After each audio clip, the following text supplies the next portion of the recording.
உங்களுக்கான அந்த கஷ்டத்தில் ஒரு பங்கை நான் எடுத்துக்கிறேன் அப்படின்னு சொல்லி, அதுவும் உங்களுக்கு இலவசமாலாம் தரலாமா, உரிமையாக நீங்கள் வாங்கிக்கோங்க, உங்களுக்கான விஷயத்தை நீங்கள் கேட்டு வாங்கிக்கோங்கன்னு இந்த கூப்பன் அப்படின்னு சொன்னோன்னா நிறைய விமர்சனம் பண்ணுறாங்க. இதில் வந்து நிறையா கமிஷன் எடுப்பாங்க, எல்லாத்துக்கும் இந்த கூப்பன் கிடைக்குமான்னு தெரியல, இது அப்படி இது இப்படி. அதாவது ஒரு மைக்ரோவேவ் அவனாக இருக்கலாம், ஒரு இண்டக்ஷன் ஸ்டவ்வாக இருக்கலாம், இல்லை ஒரு காஃபி கிட்டிலாக இருக்கலாம், இல்லை ஒரு ப்ரெஷர் குக்கர், அதாவது எலக்ட்ரிக் ப்ரெஷர் குக்கர் வாங்கணும்னு நினச்சிங்கன்னா அதை வாங்கலாம். உங்களுக்கு என்ன பிடிக்குமோ அந்த கூப்பனை பயன்படுத்தி, அதுவும் எங்கே இந்த எதிர்க்கட்சியெலாம் சொல்கிற மாதிரி குறிப்பிட்டு இந்த கடை இந்த பிராண்ட் அதெல்லாம் இல்லைங்க, உங்கள் வீட்டு பக்கத்தில் இருக்கக்கூடிய கடைகளில் கூட நீங்கள் வாங்கிக்கலாம். இந்த பொருளாதார நிபுணர்கள் சொல்லக்கூடிய விஷயம், கிட்டத்தட்ட இதனால் 10,300 கோடி ரூபாய்க்கு மேலே ஒரு வருமானம் ஈட்டக்கூடிய அளவுக்கு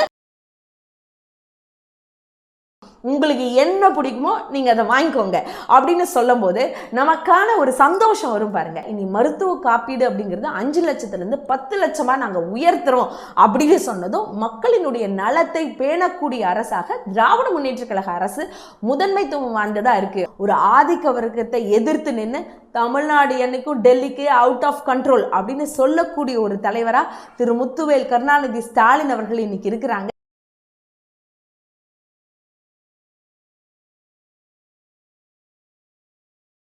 அனைவருக்கும் வணக்கங்க. திருவிழான்னு சொன்னாலே மிகப்பெரிய கொண்டாட்டமும் மகிழ்ச்சியும் ஆர்ப்பரிச்சுட்டு வரும். ஏன்னா நமக்கு பிடிச்ச உணவுகளை பரிமாறிப்போம், அக்கம் பக்கத்தில் சொந்தக்காரங்களாம் ஒன்று கூடி இருப்போம், மிகப்பெரிய ஒரு ஸ்ட்ரெஸ் பஸ்டராகவே இருக்கும் திருவிழாங்கிறது. அதே மாதிரி தாங்க, அதை விட ரொம்ப முக்கியமாக வரக்கூடிய ஏப்ரல் 23, 2026 நம்மளுடைய உரிமை என்னன்னு சொல்லக்கூடிய ஒரு திருவிழாவாக தான் அமைஞ்சிருக்கு. அதாங்க தேர்தல் திருவிழா.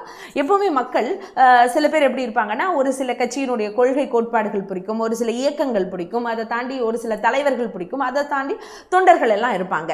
ஆனால் நடுநிலையாக இருக்கக்கூடிய மக்கள் என்ன யோசிப்பாங்க, எப்படி அவங்களுடைய வாக்குகள் இருக்கும் அப்படின்னு சொன்னால், அந்த தலைவர்கள் இல்லை அந்த இயக்கம் இது நாள் வரைக்கும் மக்களுக்கு என்ன செஞ்சிருக்கு, இந்த இயக்கத்தினால என்ன விதமான நன்மைகள்லாம் நம்ம நாட்டுக்கு நடந்திருக்கு, இன்னும் இந்த தலைவர்கள் வந்தால் இன்னும் மேலும் என்ன இந்த மாதிரி நன்மைகளை செய்ய முடியும் அப்படிங்கிற அந்த கணிக்கக்கூடிய அந்த இடம் தான் இந்த தேர்தல் களம் அப்படின்னு சொல்லி பார்ப்போம்.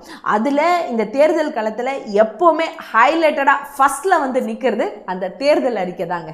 திராவிட முன்னேற்ற கழகத்தினுடைய தலைவர் திரு மு க ஸ்டாலின் அவர்கள் ரொம்ப பெருமையாக சொல்லியிருக்காரு, தேர்தல் அறிக்கை அப்படின்னு சொன்னாலே சூப்பர் ஸ்டார் நாங்கள் தான் அப்படின்னு.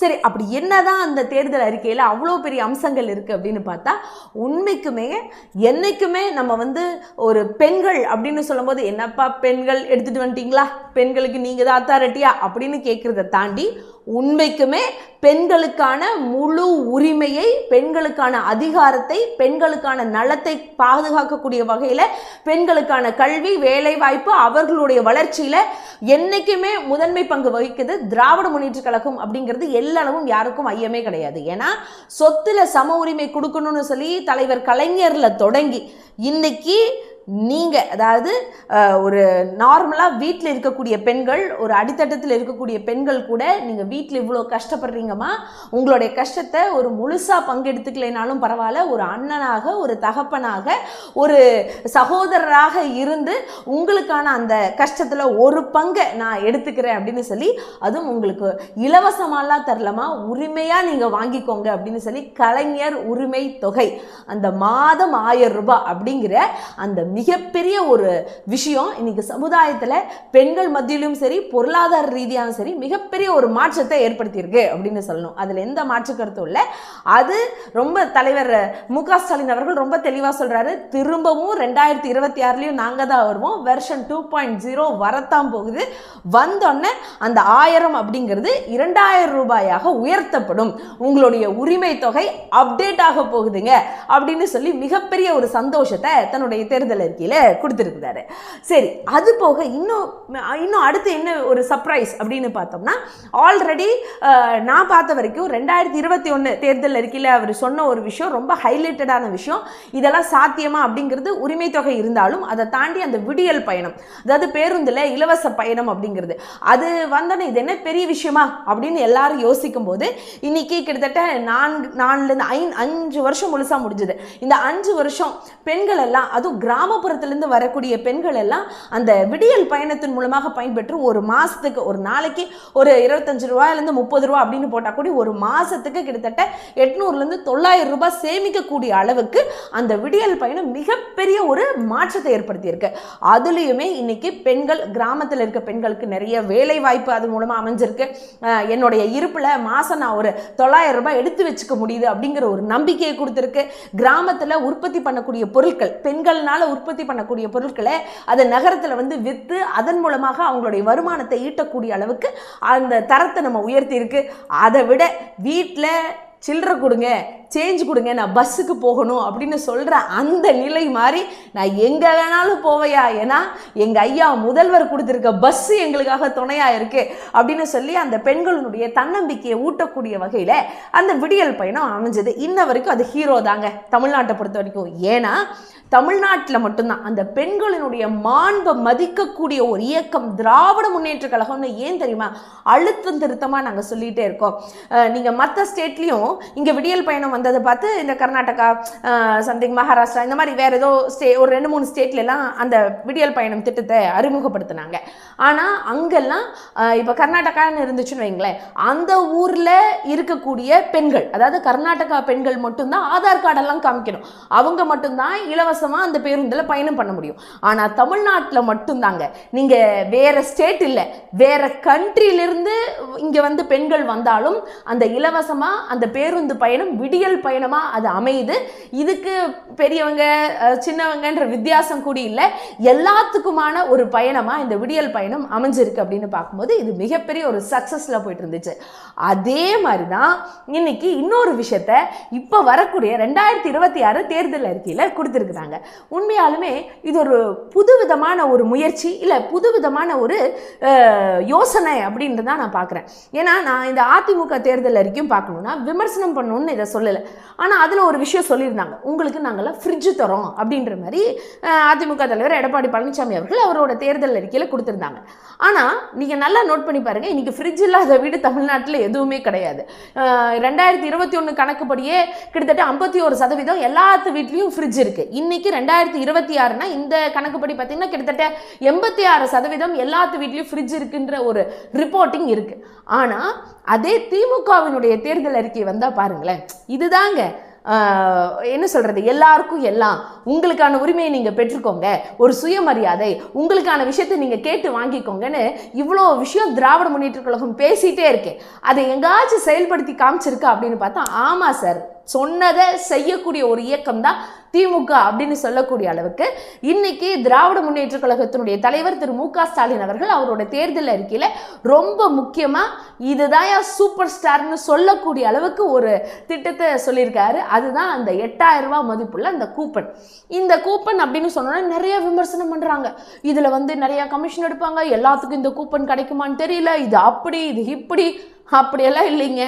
அவர் சொல்லும் போதே மு.க. ஸ்டாலின் ஐயா அவர்கள் ரொம்ப தெளிவாக சொல்லிட்டாங்க, யார் யாரெல்லாம் பெண்கள் அந்த ஐடி கட்டுறாங்களோ அவங்கள தவிர மிச்சம் எல்லா பெண்களுக்கும் இது போய் சேரும். இதில் ரொம்ப பெரிய ஹைலைட் என்ன தெரியுங்களா, உங்கள் சாய்ஸுங்க. அந்த 8000 ரூபாய் கூப்பன் உங்களுக்காக முதல்வர் தராரு. அதாவது நமக்காக, நம்ம பெண்களுக்காக, வீட்டில் இல்லை சாதாரண வேலைக்கு போகிற ஒரு அளவுக்கு, அது அந்த ஐடி கட்டாத அந்த பெண்களுக்காக முதல்வர் தராரு. எல்லாரும் அதை சந்தோஷமாக 8000 ரூபாயை இருப்பு கையில் வச்சுக்கலாம். ஒரு நிமிஷம் யோசிச்சு பாருங்க, ஏன் இதை கூப்பனாக இல்லாமல் காசாக கொடுக்கலாம்ல அப்படின்னு யோசிச்சா கூட, காசு கொடுத்தா 8000 ரூபாய் முழுசாக நம்ம கையில் கொடுத்தா முழுசாவாங்க விடுறாங்க. அதை திடீர்னு வீட்டில் ஏதாவது செலவு வரும், அதுக்கு கொடுத்துருவோம். மொய் வைக்க வேணும்னு சொன்னால் அதுக்கு கொடுத்துருவோம். ஏன் இப்போ குழந்தைங்களுக்கு ஸ்கூல் ஃபீஸ் கட்டுறதுக்கு வேற வருது, வீட்டுக்கார் கேட்டால் உடனே அதை தூக்கி கொடுக்கணும். இல்லை ஏதோ ஒரு மெடிக்கல் செலவு வருது அப்படின்னா அதை தூக்கி கொடுக்கணும். ஆனால் இந்த 8000 ரூபாய் கூப்பன் உங்கள் கையில் கிடைக்கிறது மூலமாக உங்களுக்கு என்ன தேவையோ, இத்தனை நாள் உங்கள் வீட்டில் நீங்கள் என்ன வாங்கி வைக்கணும்னு ஆசைப்பட்றீங்களோ அதை நீங்கள் வாங்கிக்கலாமா. அதாவது ஒரு மைக்ரோவேவ் அவனாக இருக்கலாம், ஒரு இண்டக்ஷன் ஸ்டவ்வாக இருக்கலாம், இல்லை ஒரு காஃபி கிட்டிலாக இருக்கலாம், இல்லை ஒரு ப்ரெஷர் குக்கர், அதாவது எலக்ட்ரிக் ப்ரெஷர் குக்கர் வாங்கணும்னு நினச்சிங்கன்னா அதை வாங்கலாம். உங்களுக்கு என்ன பிடிக்குமோ அந்த கூப்பனை பயன்படுத்தி, அதுவும் எங்கே இந்த எதிர்க்கட்சியெலாம் சொல்கிற மாதிரி குறிப்பிட்டு இந்த கடை இந்த பிராண்ட் அதெல்லாம் இல்லைங்க.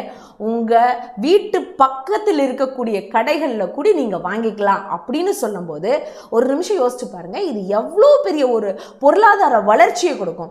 ஏன்னா இந்த கூப்பன் கிடைக்குது, பக்கத்தில் நம்ம ஊரில் நம்ம வீட்டுக்கு பக்கத்தில் இருக்கக்கூடிய ஒரு எலக்ட்ரிக் கடையிலே இதை நம்ம போய் வாங்கிக்க முடியும். அதாவது ஒரு ஹோம் அப்ளையன்சஸ் கடையிலே நம்ம போய் வாங்கிக்க முடியும் அப்படின்னு சொன்னால் அங்கே இருக்கக்கூடிய அந்த சிறு குறு தொழிலாளர்கள் இதன் மூலமாக அவங்களுடைய பொருளாதாரத்தை பெருக்குவாங்க.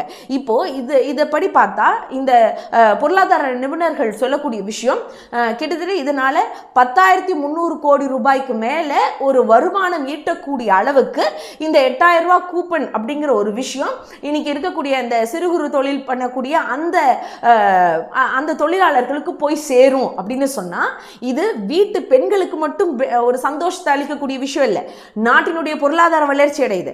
நம்ம வீட்டுக்கு பக்கத்திலே இருக்கக்கூடிய கடைகள் அந்த ஓனர் அந்த உரிமையாளர்கள்லாம் ஒரு சந்தோஷம் கிடைக்க போகுது. ஏன்னா அவங்களும் அவங்களோட ப்ராடக்ட்டை விற்க போறாங்க. அதே மாதிரி இதுல எந்த நிபந்தனையும் கிடையாது, உங்க சாய்ஸ்மா, உங்களுக்கு என்ன பிடிக்குமோ நீங்கள் அதை வாங்கிக்கோங்க அப்படின்னு சொல்லும்போது நமக்கான ஒரு சந்தோஷம் வரும் பாருங்க. இது யாருங்க எப்பவுமே சொல்லுவா? நம்ம வீட்டில் இருக்க நம்ம அம்மா அப்பா சொல்லுவாங்க, உங்களுக்கு பிடிச்சதை நீ வாங்கிக்கோமா அப்படின்னு சொல்லி. ஆனால் இன்னைக்கு தமிழ்நாட்டு முதல்வர் திரு மு.க. ஸ்டாலின் அவர்கள் சொல்றாரு, நம்ம தான்மா அடுத்தது ஆட்சிக்கு வரப்போறோம், வந்தோன்னே 8,000 ரூபா கூப்பன் உங்க கையில கொடுக்க போறோம், இதன் மூலமா உங்களுக்கு பிடிச்ச பொருளை நீங்க வாங்கிக்கோங்கன்னு சொல்றது எவ்வளோ ஒரு பெருமிதத்தையும் ஒரு சந்தோஷத்தையும் கொடுக்குது. இப்பவே நிறைய பெண்கள் நம்ம கனவுலயே போக ஆரம்பிச்சிட்டோம், இதெல்லாம் வாங்கி வைக்கணும் அப்படின்னு. ஏன்னா அந்த சந்தோஷம் என்னன்னு நம்மளுக்கு தாங்க தெரியும். ஏன்னா நமக்கான அந்த உரிமை அங்க கிடைக்குது இல்லையா? இந்த பொருள் தான் நான் கொடுப்பேன்னு சொல்றதுக்கும் அப்படியெல்லாம் இல்லைம்மா, இது உங்க சாய்ஸ், நீங்க வேணுங்கிறது உங்களுக்கு பிடிச்ச பிராண்ட்ல உங்களுக்கு பிடிச்சமான கடையில நீங்க வாங்கிக்கோங்கன்னு சொல்றதுக்கும் நிறைய வித்தியாசம் இருக்குங்க. இதை பெண்கள் நம்ம யோசிக்கணும். இதை ரொம்ப தெளிவாக கொஞ்சம் சிந்தனை பண்ணி பாருங்கன்னு சொல்கிறேன். இதுக்கப்புறம் அடுத்தது இந்த புதுமை பெண்ணுங்கிற ஒரு அற்புதமான திட்டங்க, யாருனாலையும் இதை அடிச்சுக்கவே முடியாது. ஒரு காலத்தில் பெண்களுக்கு ஓகே ஏஜ் ஆகிட்டே இருக்கு, இந்த பொண்ணை படிக்க வச்சு நம்ம என்ன பண்ண போகிறோம், சீக்கிரம் கல்யாணம் கட்டி கொடுத்துடலாம், ஒரு பக்கம் போயிட்டோம் அப்படியெல்லாம் யோசித்த சமுதாயம் தான் நம்மளுது.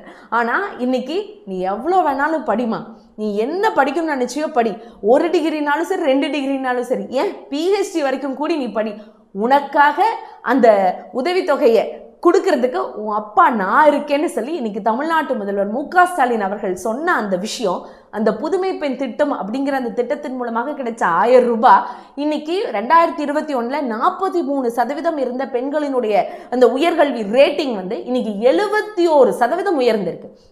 இது எவ்வளோ பெரிய ஒரு ட்ரமாண்டஸ் சேஞ்சுன்னு யோசிச்சு பாருங்களேன். ஏன்னா இன்னைக்கு ஒரு பெண் படிச்சுட்டா அப்படின்னா அந்த குடும்பமே படித்த மாதிரி. இன்னைக்கு ஒவ்வொரு குடும்பத்தில் இருக்கக்கூடிய பெண்கள் படித்து வளரும்போது ஒரு நாட்டில் வேலை வாய்ப்பு ஜாஸ்தியாகுது, ஆணுக்கு நிகர் பெண் அப்படின்னு சொல்லக்கூடிய அந்த நிலைப்பாடு உயர்ந்து வருது, பெண்களுக்கான ப்ரையாரிட்டி அதிகமாகுது. அது எல்லாத்துக்கும் மேலே பெண்களுக்கு மட்டும்தான் பார்த்தா இல்லை, ஆண்களுக்கும் கொடுக்குறோன்னு சொல்லி மாணவர்களுக்கும் தமிழ் புதுமை திட்டத்தின் மூலமாக 1000 ரூபாய் கொடுக்க ஆரம்பிச்சாங்க. இதனால தமிழ்நாட்டினுடைய உயர்கல்வி உயர்ந்து இன்னைக்கு தலைவர் இன்னும் அதை தாண்டி என்ன சொல்லியிருக்காரு மு.க. ஸ்டாலின் அவர்கள், நீங்க நாளைக்கு கண்டிப்பா திராவிட முன்னேற்ற கழக ஆட்சி தான் வரப்போகுது, வருஷன் 2.0 வரும்போது இந்த 1000 ரூபாய் கூட 2000 ரூபாயா அதை மதிப்பூட்டம் வந்து அதிகப்படுத்தி நாங்கள் கொடுக்க போறோம் அப்படின்னு சொல்லும் போது இதுதானே சார் ஒரு மிகப்பெரிய ஒரு வளர்ச்சிக்கான திட்டமா தெரியுது. சரி, இதெல்லாம் ஒரு பக்கம் இருந்தாலும் இது எல்லாத்துக்கும் மேல மக்களுக்கு அத்தியாவசியம் அப்படின்னு சொன்னா மருத்துவம் அப்படின்னு சொல்லுவோம்.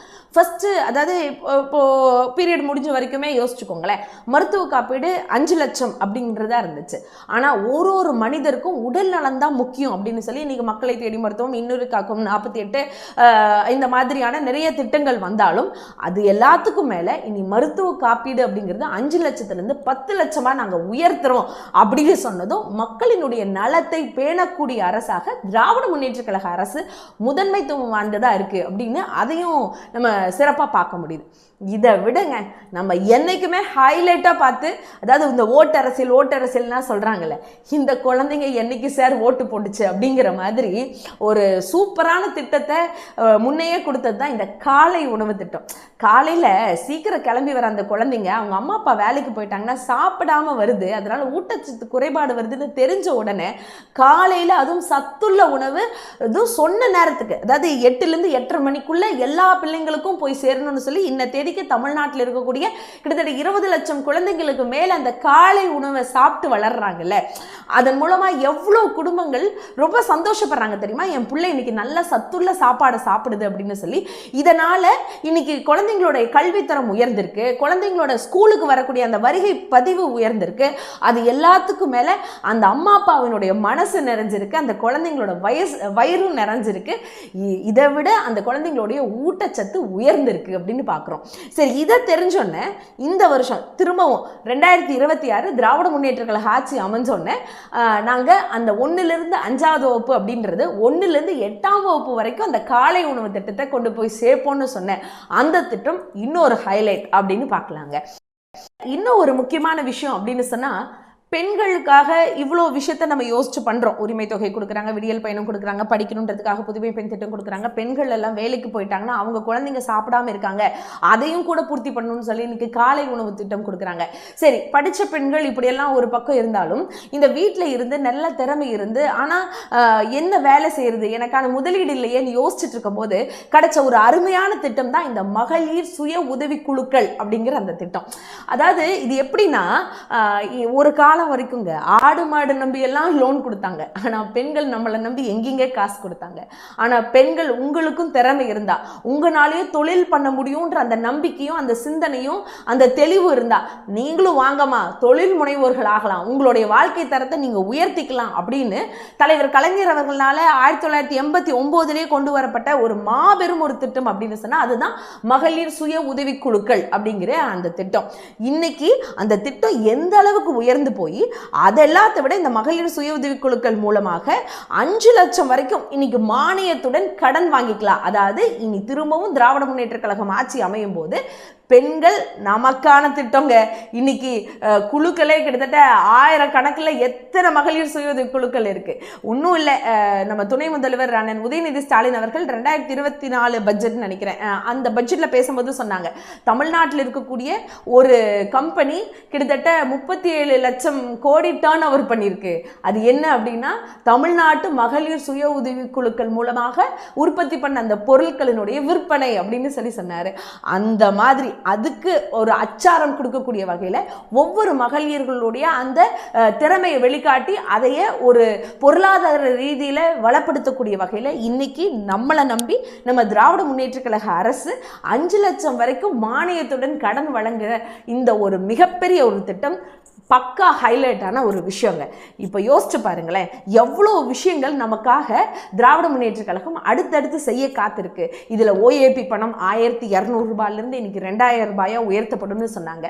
மாற்றுத்திறனாளிகளுக்கு அந்த பெயர் வைத்தது முத்தமிழறிஞர் கலைஞர் அப்படின்னு சொன்னால் மாற்றுத்திறனாளிகளுக்கான இன்னைக்கு நாங்கள் கேட்டு பெறதில்லை, எங்களுக்கான உரிமையை இனிமேல் நாங்களே இயக்கிக்குவோம் அப்படின்னு சொல்லக்கூடிய அளவில் உள்ளாட்சி அமைப்புகளில் நியமன உறுப்பினர்களாக அந்த விஷயத்தை உருவாக்கி கொடுத்தவர் திரு முத்துவேல் கருணாநிதி ஸ்டாலின் அப்படிங்கிற மகத்தான மனிதர். இன்னைக்கு அந்த மாற்றுத்திறனாளி குழந்தைகளுக்கான உதவித்தொகை இன்னைக்கு 2500 ரூபாய் வரைக்கும் உயர்த்தி இருக்கிறாங்க அப்படின்னு சொன்னா இதெல்லாம் தாங்க நம்ம சிந்தனை பண்ணி பார்க்கணும். அதாவது குழந்தைங்க, பெண்கள், மாற்றுத்திறனாளிகள், 3ஆம் பாலினத்தினர் அப்படின்னு சொல்லி எல்லாத்துக்குமான ஒரு அரசாங்கமா திராவிட முன்னேற்ற கழகம் அரசாங்கம் செயல்பட்டு இருக்கு. இன்னைக்கு எல்லாருக்கும் எல்லாம் அப்படின்னு சொன்னதோடு மட்டும் இல்லாம செயல்படுத்தி காட்டிய ஒரு தலைவரா இன்னைக்கு தமிழ்நாட்டினுடைய முதலமைச்சர் திரு மு.க. ஸ்டாலின் அவர்கள் இருக்கிறாங்க. இன்னும் நல்லா யோசிச்சுக்கோங்க, இந்த 1000 ரூபாய் அப்படிங்கிற இந்த உரிமை தொகை எப்படியாச்சும் தடுத்து நிறுத்தணும் அப்படின்றத ஒன்றிய பாஜக அரசும் இன்னைக்கு இருக்கக்கூடிய அடிமை அதிமுகவும் பிளான் பண்ண போது February 13, 2026 இதை தெரிஞ்சு உடனே அன்னைக்கு எல்லா மக்களுக்கும், அதாவது தமிழ்நாட்டில் போயிட்டு இருக்கக்கூடிய, அதாவது இந்த உரிமை தொகை கிடைச்சிட்டு இருக்கக்கூடிய எல்லா பெண்களுக்கும் 5000 ரூபாயை மொத்தமாக கொடுத்தவர் தமிழ்நாட்டு முதல்வர் திரு மு.க. ஸ்டாலின் அவர்கள். அதுலேயும் வந்து அந்த சிறப்பு தொகையாக இருக்கக்கூடிய அந்த கோடைகால தொகைன்னு சொல்லக்கூடிய அந்த 2000 ரூபாய் இனி வெர்ஷன் 2.0, அதாவது திராவிட மாடல் ஆட்சி தான் திரும்பவும் 2026 வரும். அந்த ஆட்சி அமைஞ்சோன்னா இனிமேல் வருஷம் வருஷம் அது கிடைக்கும் அப்படிங்கிறதையும் பறைசாற்றக்கூடிய வகையில் அந்த திட்டத்தை செயலாக்கமே பண்ணி அதற்கு முன்னோட்டத்தையே காமிச்சிட்டாரு நம்ம தமிழ்நாட்டு முதல்வர் அப்படின்னு தான் பார்க்கணும். அதுலேயும் நிறைய விமர்சனம் வைக்கிறாங்க. ஏன் இதுக்கு முன்னாடி எல்லாம் கோடை காலம் வரவே இல்லையா, அப்பெல்லாம் உங்களுக்கு தோணவே இல்லையா அப்படின்னா பொருளாதாரத்தை சீர் செய்யணும். எல்லாத்துக்கும் போய் எல்லா திட்டங்களும் போய் சேருதா அப்படிங்கிறத அதை வந்து பார்க்கணும். அது எல்லாத்துக்கும் மேலே உங்களால் யோசிக்க முடியாததை தலைவர் அவர்கள் எவ்வளோ திறம்பட யோசிச்சு அதை கெத்தா இன்னைக்கு செயலாக்கமும் பண்ணி காமிச்சு இனிமேல் அதை தொடரும்னு ஒரு திட்டத்தை சொல்ல முடியும் அப்படின்னு சொன்னால் அவர் தான் தமிழ்நாட்டு முதல்வர் திரு மு க ஸ்டாலின் அவர்கள் அப்படிங்கிறத நம்மளுக்கு காமிச்சிருக்காரு. அதனால் தமிழ்நாட்டு பெண்கள், அதை தாண்டி இருக்கக்கூடிய நம்மளுடைய ஒட்டுமொத்த தமிழ்நாட்டு மக்கள் நல்லா சிந்தனை பண்ணுங்க. ஏன்னா ரொம்ப தெளிவாக ஒரு விஷயம் சொல்லுவாங்க நம்ம பெரியவங்க, நமக்கான நல்ல ஒரு தலைவர் மேலே இருந்தால் தான் நமக்கான பாதை சரியா இருக்கும் அப்படின்னு சொல்லி. இன்னைக்கு ஒன்றிய பாஜக அரசு எத்தனையோ விஷயத்துல நம்மளை வஞ்சிக்கணும்னு சொல்லி அப்படியே கங்கணம் கட்டிட்டு வந்துட்டு இருக்காங்க. ஆனா மோடி அவர்கள் இங்க வரும்போதெல்லாம் பயங்கரமா என்னமோ தமிழ்நாட்டுக்கு அவ்வளோ அள்ளி கொடுத்தேன், அவ்வளோ பண்ணினேன் அப்படின்னு பயங்கரமா பேசுறாரு. ஆனா பார்லிமெண்ட்ல தமிழ்நாடுன்ற பேரு கூட பட்ஜெட்ல வர மாட்டேங்குது. இது எல்லாருமே நம்ம லைவாவே அந்த வீடியோஸ்ல எல்லாம் இன்னைக்கு சோஷியல் மீடியாஸ்ல வரது நம்ம பார்த்துட்டே இருக்கோம். இன்னைக்கு குழந்தைங்களுக்கான படிப்புக்கான காசு இல்லை, கோயம்புத்தூருக்கு மதுரைக்கான மெட்ரோ ட்ரெயின் இல்லை, எய்ம்ஸ் முடிச்சுட்டாங்களா அதுவும் இன்னும் இல்லை, ஜல்ஜீவன் அதாவது குடிநீர் பைப்பெல்லாம் போட்டுட்டு இருக்குமே அதுக்கான வரி அதுக்கான கொடுக்க வேண்டிய பணம் வந்துருச்சா? வரல. 100 நாள் வேலைக்கான நிலுவையில் இருக்க பணமும் வரல. இன்னைக்கு 100 நாளுக்கான வேலையே இல்லை அப்படின்னு சொல்ற அளவுக்கு ஆயிடுச்சு. அது எல்லாத்துக்கும் மேல கஷ்டப்பட்டு தானுங்க வரி கட்டுறோம். அந்த வரி பணத்தை கூட, அந்த சரியான ஜிஎஸ்டி வரி பகிர்வை கூட கொடுக்க மறுக்குது இந்த ஒன்றிய அரசு. இதுக்கு மேல நம்ம ஊர்ல வெள்ளம் இல்லை ஏதாச்சும் மழை தண்ணி பிரச்சனைனாலும் அதுக்கும் காசு இல்லை, நகி அப்படின்னு தான் மேல இருக்கக்கூடிய பாஜக சொல்றாங்க. அந்த நகின்னு சொல்லக்கூடிய அந்த பாஜக கூட தான் இங்க இருக்கக்கூடிய நரி கூட்டம், அதான் அடிமை அதிமுக குரூப்ஸ் இன்னைக்கு கூட்டணி வச்சிருக்காங்க. கேட்டா இவங்க எல்லாத்தையும் வாங்கி கொடுத்துருவாங்களாம். இவங்க எப்படி வாங்கி கொடுத்துருவாங்கன்னு நம்மளுக்கு தெரியாதா என்ன? அதனால நல்லா சிந்தனை பண்ணுங்க. சரியான ஒரு தலைவரை நம்ம தேர்வு செய்யணும். நம்மளை யாரு காப்பாத்துவா? எல்லாத்துக்கும் மேல நமக்கான தலைவர் யாருன்னு தேர்வு செய்யக்கூடிய முக்கியமான தருணத்துல நம்ம இருக்கோம். ஒரு ஆதிக்க வர்க்கத்தை எதிர்த்து நின்று தமிழ்நாடு என்னைக்கும் டெல்லிக்கு அவுட் ஆஃப் கண்ட்ரோல் அப்படின்னு சொல்லக்கூடிய ஒரு தலைவரா திரு முத்துவேல் கருணாநிதி ஸ்டாலின் அவர்கள் இன்னைக்கு இருக்கிறாங்க. அதனால மக்கள் எல்லாரும் நல்லா யோசிச்சு வரக்கூடிய ஏப்ரல் 23 ஒரு தெளிவான ஒரு முடிவை எடுங்க. ஏன்னா நம்மளுடைய வாக்குகள் அனைத்தும் உதயசூரியன் சின்னத்துக்கு போகணும். போய் நம்மளுடைய தலைவர் மு க ஸ்டாலின் அவர்களுடைய கரத்தை வலுப்படுத்தணும். மிகப்பெரிய பெரும்பான்மையான வாக்கு வித்தியாசத்தில் ஒவ்வொரு மாவட்டத்திலையும் உதயசூரியன் வெற்றி பெற்றிருக்கு அப்படிங்கிற ஒரு நற்செய்தி தலைவருக்கு போய் சேரணும் அப்படிங்கிறத ரொம்ப பணிவன்போடு கேட்டு நிறைவு செய்கிறேன். தமிழக மக்கள் ரொம்ப தெளிவா தான் இருப்பாங்களே தவிர்த்து இதை அயோத்தி மாதிரி ஆக்கலாமே, இதுல என்ன தவறுன்னு கேக்குறாருன்னா அப்ப அவர் எந்த அளவு இவருக்கு அறிவு இருக்கு நயினார் நாகேந்திரன் அவர்களுக்குன்னு இதுலயே மக்கள் தெளிவா புரிஞ்சிருப்பாங்க.